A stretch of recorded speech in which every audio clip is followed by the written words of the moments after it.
Всем привет! Мы рады вас видеть на новом выпуске канала «Вечерние откровения». Привет, друзья! Вы снова на лучшем канале интернета, в Ютубе, в ВК, в Дзене. Мы везде есть и будем, поэтому напоминаю вам обязательно подписаться на канал, ставьте лайк и не пропускайте наши видео. Да, нам очень важна ваша поддержка. И давайте озвучим сегодняшнюю тему. Тема будет «Как адаптироваться к жизни за границей и как адаптироваться по возвращению обратно на родину». Мы говорим именно про более длительное пребывание, не про то, когда вы едете на неделю в отпуск, а когда вы буквально эмигрируете, можно сказать. И гостем у нас сегодня будет человек, который является в этом очень опытным. Равиль. Расскажи немножко о себе. Всем привет! Меня зовут Равиль. Я долгое время учился за границей. Это получается с 2000 по 2012 год. И в 2012 году я вернулся обратно на родину. Равиль, расскажи, пожалуйста, в какую страну ты переехал и почему? Как вообще это произошло в твоей жизни? Я переехал в Швейцарию в 2000 году. Первый был опыт, это я уехал на лето, на 2-3 месяца, посмотреть, что это такое. И потом родители и я, мы приняли решение, что я там останусь и буду дальше учиться, получать образование, пойду в университет. В каком возрасте это было? Мне было 12 лет. И как тебе, 12-летнему парню, переезд в Швейцарию? Первые твои впечатления какие были? Первое это был страх, было непонимание, то, что я один вдали от родителей, научиться самостоятельности, быть одному. Угу. Там мы учились, получается, в интернате, это так называется, Мгм. все ученики, мы жили в школе, мы там учились, мы там ели, мы там занимались спортом, куда-то выезжали. Там была целая программа для всех учеников. И насколько быстро ты привык к этой атмосфере? Ну, я думаю, за месяц-два, так как все-таки Мгм. мне было 12 лет и не было особо выбора, потому что все-таки решали родители. Мне стало очень там нравиться. Была полная свобода, ты предоставлен сам себе. Круто. Смотри, я думаю, что наш выпуск могут смотреть многие люди, которые хотят отправить своих детей за границу и которые могут быть заинтересованы. Что же важно учитывать? Можешь ли ты дать какой-то совет для родителей, потому что сейчас ты уже в более зрелом возрасте и можешь видеть со стороны, да, и взрослого человека, и со стороны маленького, когда тебя отправляли. Что бы ты мог посоветовать этим родителям? Первое, смотреть, насколько это нужно, насколько они преследуют какую цель для ребенка. Второе – это финансовые возможности, потому что ребенок будет учиться долго. Там есть все-таки расходы на школу, расходы на перелеты, личные расходы. Когда ты говоришь про планы, что ты имеешь в виду? Что они должны обсудить планы по поводу того, сколько он будет учиться, или по поводу того, как этот ребенок потом будет жить с этим иностранным образованием? Что ты имеешь в виду под планами? Главное слышать ребенка, что он хочет. Это первое. И второе, да, тут главное, чтобы родители понимали, чтобы они могли как-то договориться с ребенком, будет ли он возвращаться, если он вернется, и как будет, если он остается. Чтобы именно был четкий план, что ребенок будет закончить школу, пойдет в университет, и дальше будет уже думать. В общем, полный, скажем, как бизнес-план, понимать, как это все это будет выглядеть.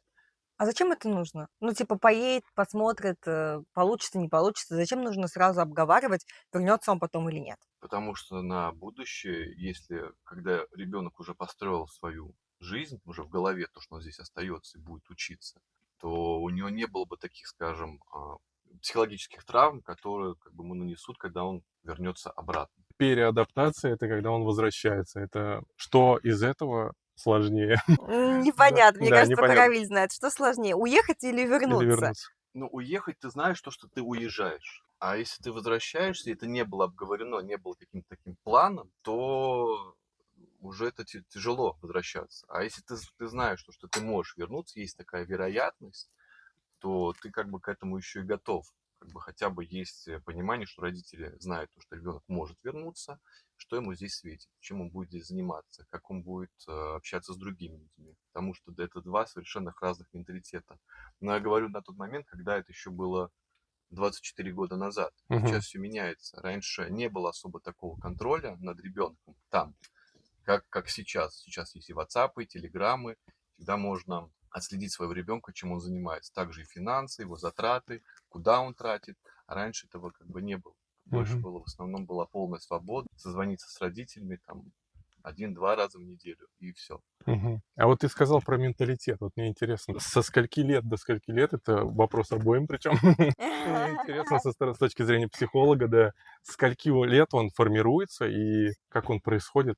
Слушай, мне кажется, как раз-таки в возрасте Равиля, к которому Мгм. он уехал, 12 лет. Понятно, что характер уже какой-то определенный сформирован к этому возрасту, все-таки 12 лет не младенец, но ведь именно в этом возрасте ребенок учится самостоятельно сталкиваться с более серьезными трудностями, да, более высокой коммуникации с другими людьми. Там происходят первые влюбленности, первые какие-то попытки выстраивать взаимодействие, первые такие сложности с друзьями, когда вы уже не просто там игрушку делите, а у вас могут быть реально какие-то контры. И получается, у Равиля все вот эти моменты более взрослой жизни произошли уже в Швейцарии, что Мгм. явно, на мой взгляд, должно было отложиться на твоей ментальности. Так ли это? Да, конечно, потому что там с первого дня тебя учат, как уважать ближнего человека, как уважать своего соседа. Если ты живешь, например, в квартире соседей, там с этим очень все строго. Там также все и учат людей, чтобы они сортировали мусор и не шумели, и есть разные традиции, культура, в которую ты, когда ты растешь, ты видишь, и ты это повторяешь. И для тебя это новое, но это быстро как бы впитывается в тебя. Из-за возраста как раз-таки тоже, Мгм. Да, такого из-за возраста, гибкого да. возраста. Да, в 12 лет там как бы ты можешь себя постоянно перестраивать и меняться. Согласна. Слушай, а какие моменты тебе там вот нравились из ментальности, которые прям вот, ну, по которым ты скучаешь сейчас? Вот сортировка мусора является ли таковым или нет?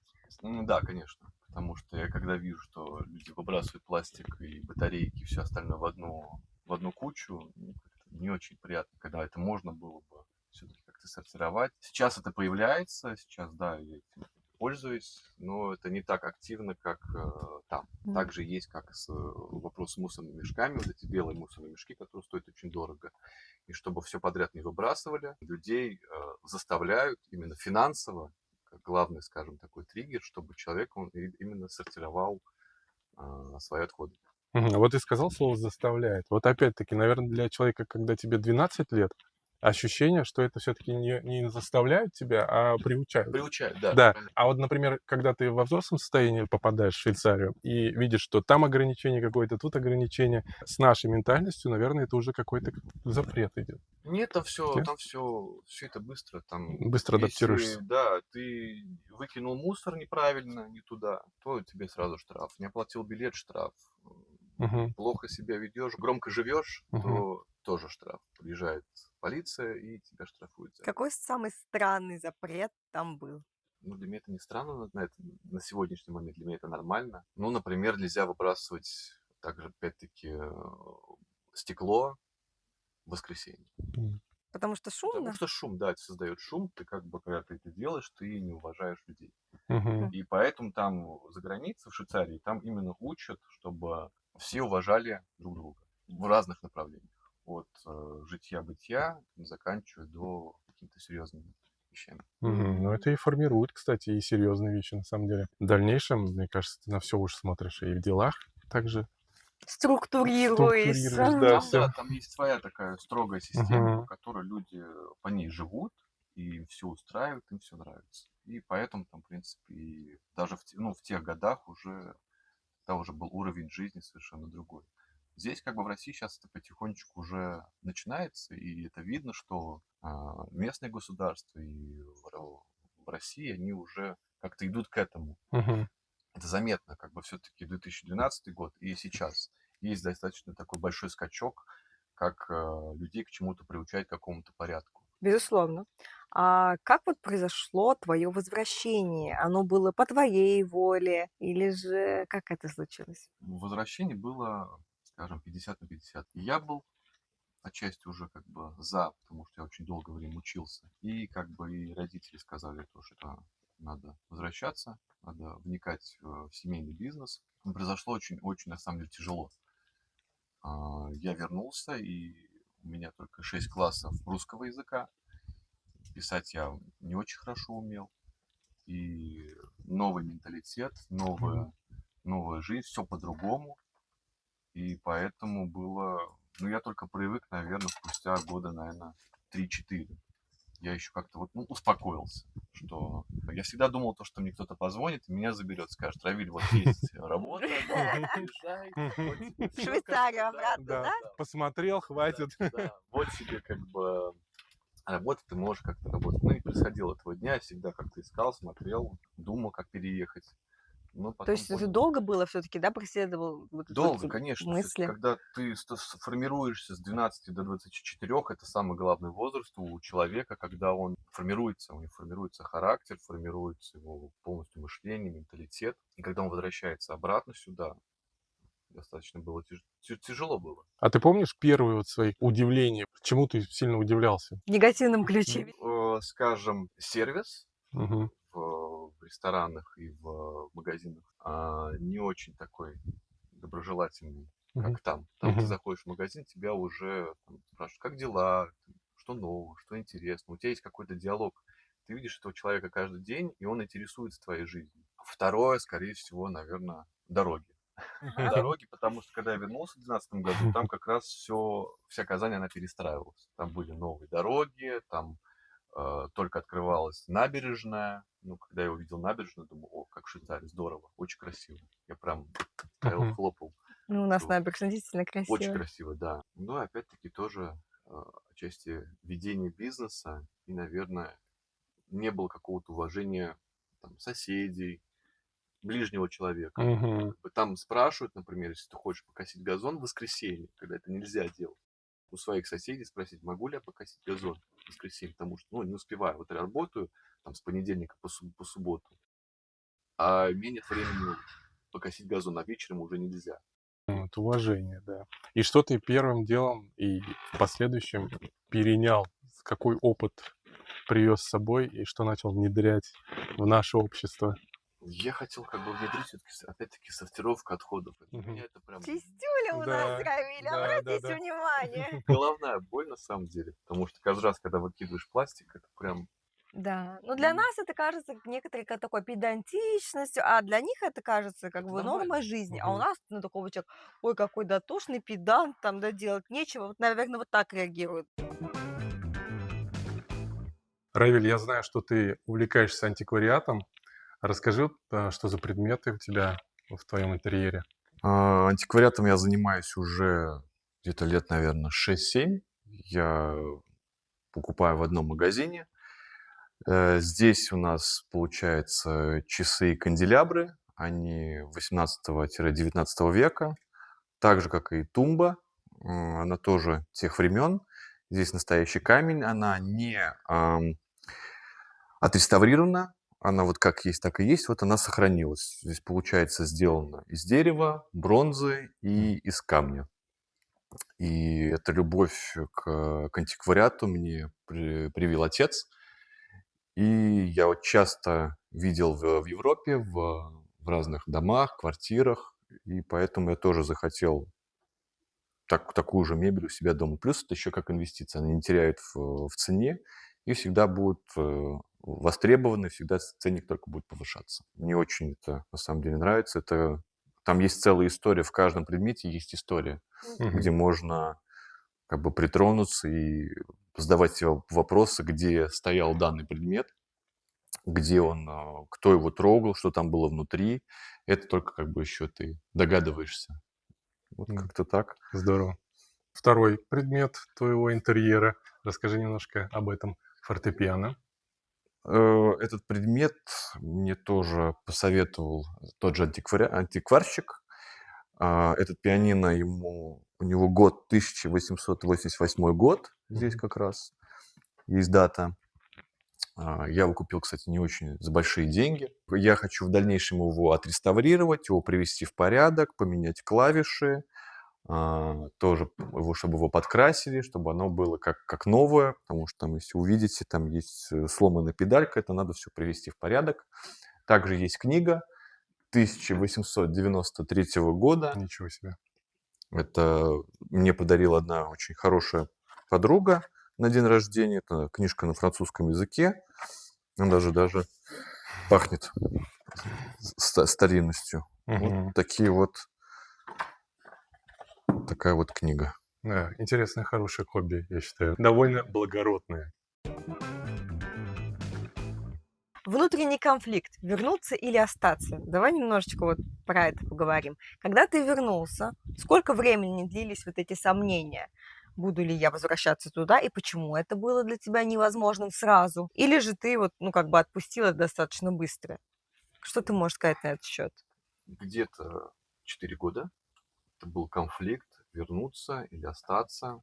Почему не вернулся? Наверное, отсутствие такого сильного желания, наверное, и финансовых возможностей именно у меня. И поэтому я был здесь. А когда ты вернулся, родители как к этому относились? Кто-то отнесся негативно, кто-то отнесся хорошо. Буду сейчас воспитывать, буду сейчас обучать бизнесу, передавать, скажем, дела. Говоря про внутренний конфликт, хочется спросить и поднять тот момент, что у тебя там было уже, ты привык за 12 лет, у тебя там образовалось твое комьюнити, друзья. И как вот с этим ты справлялся, как ты обрастал новыми друзьями, знакомствами? Кстати, реально очень интересно, Да, потому что все-таки взрослый уже приехал, а друзей нет здесь да. практически. Да, я когда вернулся, я очень сильно скучал по друзьям, потому что они были все там, вся их комьюнити, она осталась, они М. также проводили время, все как бы все то же самое, но без меня уже. И я как-то хотел хотя бы хоть как-то быть рядом, но это было отчасти уже невозможно, потому что на расстоянии мы только как бы поддерживали связь по WhatsApp, по Телеграму. А здесь, когда вернулся, тут, получается, у меня был только друг детства, который мы с ним были с садика, мы были с садика вместе, потом мы были в школе и как-то поддерживали контакты. И потом потихонечку, постепенно я заводил друзей, и у меня сейчас есть 4 замечательных друга, с кем мы общаемся, я могу всегда позвонить и попросить о помощи. Равиль, смотри, какой бы ты дал совет людям, которые хотят отправить своих детей учиться за границу, или же людям, которые являются взрослыми и хотят получить дополнительное образование за границей, чтобы этот опыт как-то потом внедрить уже у нас в России? В первую очередь, ну, к сожалению, в 2000 году этого не было, интернета, чтобы было полностью досконально изучить каждую школу, там, каждую, скажем, просто изучить про страну, что это такое, что это за страна. Ну, первое – это выбор страны, что вы хотите, какой язык. Второе – это чем хочет заниматься ребенок. Это в первую очередь какой факультет, какая школа. И третье уже вопрос финансовый. И понять, как бы, доступно ли это будет или недоступно. Мгм. Потому что надо понимать, сколько он будет учиться. Одно дело год, два, три, 5, например, а другое дело он там будет всю жизнь учиться. Мгм. И поэтому это нужно все надо считать как бизнес-план. Посчитать, изучить, хочет ли человек там учиться. Если он хочет, он это выбирает, смотрит. Лучше туда съездить, посмотреть, хотя бы зайти на одну лекцию, просто посмотреть, послушать. И там всегда можно постороннему человеку зайти на лекцию, просто посмотреть, послушать. И так ребенок, он узнает, или студент поймет, надо ему это или не надо. Но еще вопрос вот такой, если говорим как бизнес-план, мы должны, наверное, конечную точку тоже видеть, для чего он закончит образование в Швейцарии, например, и что с этим образованием он будет делать в России, что он Оно вообще как-то привнесет. ценится, Да, да, вот, нужно ли кстати, это? такой прикладной вопрос. Мгм. Здесь оно является плюсом или... Или это больше для статуса все-таки? В зависимости, опять-таки, если он будет продолжать семейный бизнес, то можно внедрить какие-то свое видение в семейный бизнес и уже дальше работать с этим образованием, и с этими мыслями, с этим менталитетом. Второе, если он остается там, как бы он понимает то, что там в любой другой стране требуются вот такие-то люди. Он на этого человека учится. И дальше он идет работать. Как стажировка. Ну, уже там, да, Да, получается, уже в там. этой стране? Да. Мгм. Он уже как бы там учится и дальше идет как бы по пути своей жизни. Да, Мгм. кстати, есть же еще такие профессии, которые являются связуемым звеном между компанией в России и компанией за границей. И вот я как раз-таки рассказывала, что есть такие люди, которые выстраивают это взаимодействие, понимая менталитет и внутренние процессы в одном государстве и в другом. взаимосвязь между ними. Я даже не знаю, везде это должность называется по-разному, но моя подруга, например, которая хорошо знает турецкий язык, она работала как раз-таки с компанией, которая связывала Россию и Турцию, потому что производство там, а как раз-таки здесь продажи происходят в основном. По сути, то есть применить можно в разных Конечно, областях конечно, образования это, Мгм. и оно может пользоваться спросом. К тому же, помимо образования какого-то профильного, вы еще знаете языки, когда вы выходите, да, из обучения многолетнего. В любом случае, вам надо было как-то коммуницировать с людьми, и вы были вынуждены выучить язык и знать его на каком-то хотя бы более-менее свободном уровне. Правильно? Да, в первую очередь надо, если человек, то есть ребенок идет учиться в школу, там как бы язык особо не нужен. Он как бы М, придет сам. А если ты уже переезжаешь туда и хочешь получить там образование, и у тебя нет языка, и ты идешь в университет, то уже надо знать базовый, да, язык. Но если ты его не знаешь, то учеба у тебя не пойдет. А если тем более ты пойдешь в государственный вуз, там очень тяжело учиться. Ты учился в частном или государственном? Я сначала учился в частных школах, и потом я учился в государственном университете. Это ЭПФЛ, это политехническая школа, и УНИЛ, это университет Лозанны, это у них больше получается как бизнес, экономика. Это два государственных университета, они входят в топ-5, наверное, европейских вузов. Это очень круто. Мгм. Это вообще супер.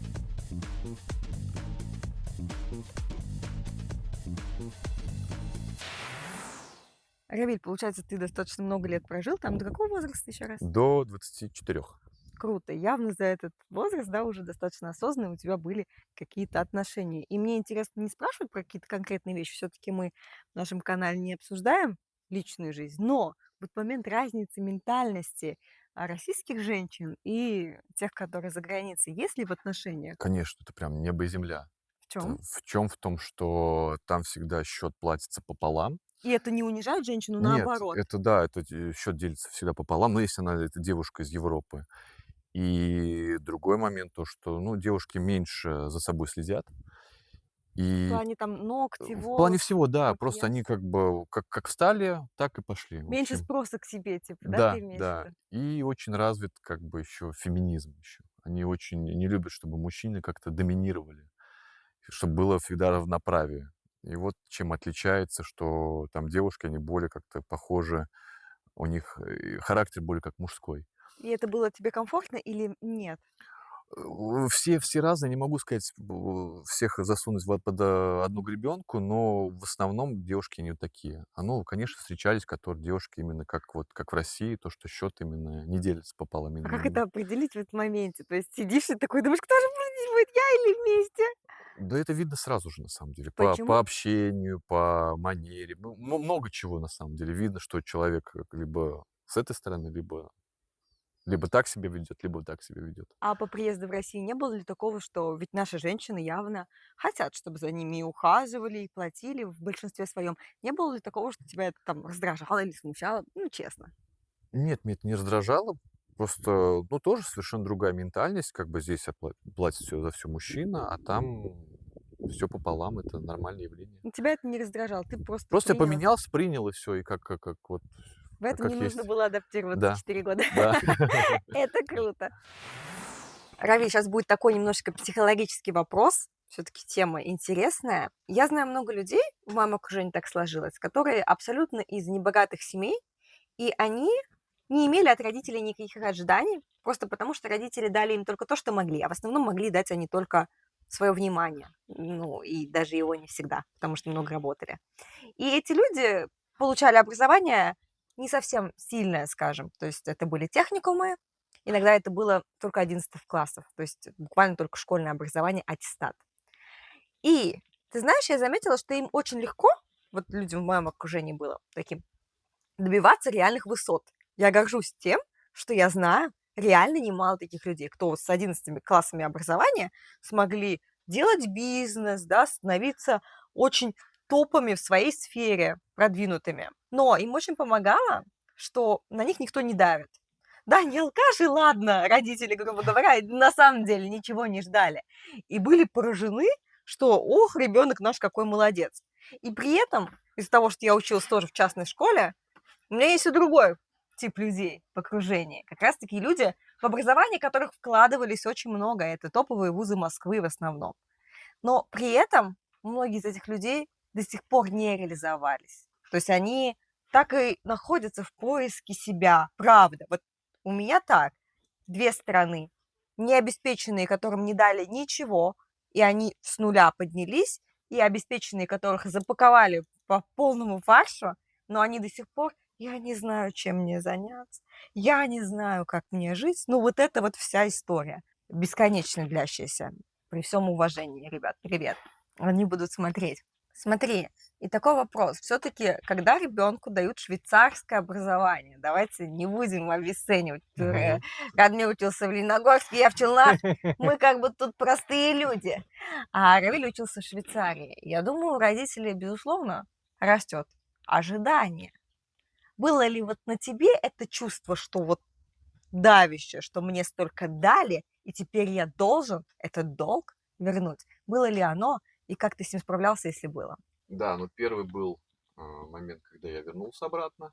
Это все-таки некоторых членов семьи я разочаровал, некоторые члены семьи, они остались довольны, потому что я вернулся. Да, есть такое некое, это они не давили, а больше это я себе, скажем, такое чувство себе внушил, что мне столько всего дали, как бы я вернулся обратно и не оправдал их ожиданий. Было ли тяжело вот вообще в этом чувстве? И не ощущал ли ты себя, вот знаешь, как будто когда ожидания много на ребенке, ну, уже на взрослом ребенке даже, он как будто, я замечала, ходит в свинцовых сапогах. То есть ему сложно быть смелым, сложно принимать решения, потому что любая ошибка сразу же коррелирует с тем, что ты не оправдал ожидания. Отчасти, да, отчасти было такое. Потом постепенно, когда начинаешь понимать, что надо идти дальше, надо тоже особо не то, что не обращать внимания, а себя как-то искать быстрее, искать какие-то новые направления, чем-то заниматься, потому что самопоедание это может быть бесконечно.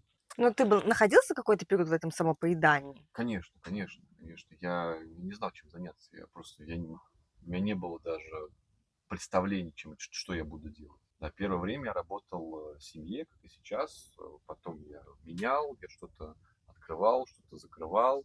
Это было такое постоянно. Открыл, закрыл. И настал момент, когда хочется спросить, чем ты сейчас занимаешься. Расскажи немножко об этом.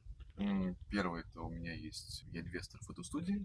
Второе, сейчас мы открываем ресторан итальянской кухни в Казани. Название можешь сказать сразу или еще? Это все потом. Окей. Это все потом. Я много путешествовал и всегда ходил в разных ресторанах, и в Москве, и в Казани, и за границей. И мне всегда хотелось иметь свой ресторан. У меня появилась эта идея. Я нашел, у меня есть хороший друг Нурислам, и вот мы с ним, как бы он мне как наставник, куратор, мы с ним открываем ресторан и итальянской кухни. Мы будем рады быть Да. твоими гостями, и вас тоже призываем, потому что Равилю точно можно доверять. Вы слышали, насколько это человек педантичный в Мгм. вопросах качества и чистоты, И правил. и правил, что в Да. случае владельца кафе в любом случае круто. Да. Да, и пришла идея, потому что я еще сам работал в ресторанах, как официант, и я видел, что как идет обслуживание, какой идет сервис, какая должна быть еда. И вот мы решили открыть такой совместный ресторан. Здорово, что да, вот человек с таким опытом переносит этот опыт в нашу Казань. Да, Здорово. уголок Да. Италии. Ты же Да. тем более знаешь итальянский, да? Да. Чуть-чуть. Ну, а он прибедняется наш Равиль. Какой бы ты совет дал сейчас самому себе, Равилю, тому, который вернулся из Швейцарии в Россию? В первую очередь это не ждать, что кто-то позвонит и скажет, тебя возьмут на работу.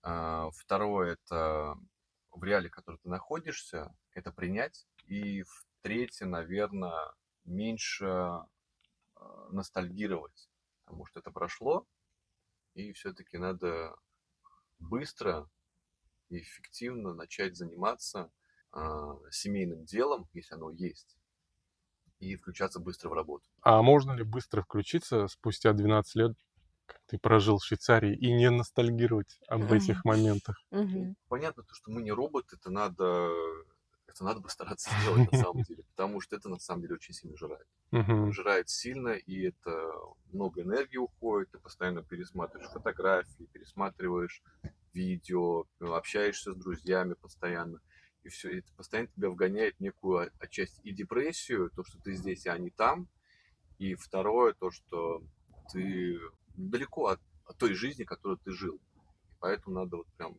себя заставить и заниматься каким-то семейным делом. А ты себя считаешь человеком, который быстро переключается вообще, или все-таки тебе нужно какое-то время? На тот момент я очень долго переключался. А Очень сейчас? долго. Сейчас Сейчас я быстрее. думаю быстрее, потому что все-таки в силу характера он меняется, становишься отчасти, может быть, черством, Мгм. и получается переключиться быстрее. Не Мгм. сказать, что быстро, но побыстрее. Есть некий как бы прогресс в этом. Мгм. А на тот момент это было достаточно тяжелое время, на самом деле, для меня именно внутри. Мгм. Не то, что время вокруг меня, а именно что вот внутри меня творилось. Сейчас остались такие нотки ностальгии какие-то? Конечно, конечно. Они остались. Они еще не переборены. Они остались, это оставил у меня большой отпечаток в моей жизни, Мгм. всё-таки 12 лет, и все равно как бы все равно большую часть жизни, Мгм.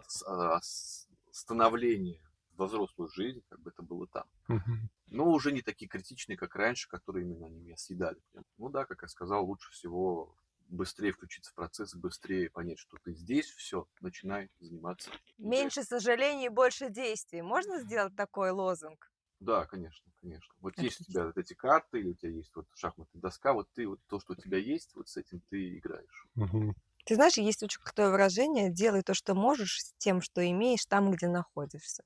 Да, вот идеально, Мгм. идеально. Но к этому не быстро приходишь Ну, с мудростью. с мудростью.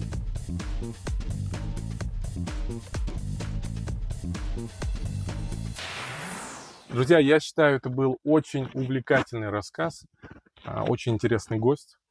Если у вас остались какие-то вопросы, оставляйте их в комментариях. Я думаю, Равиль на них ответит, и мы на какие-то вопросы сможем ответить. С удовольствием. Не забудьте подписаться на канал, поставить лайк, советуйте наш канал своим друзьям и близким. Предлагайте темы к обсуждению. Да, мы рады. Спасибо за просмотр. Пока. Спасибо, Камила, спасибо, Радмир. Пока-пока!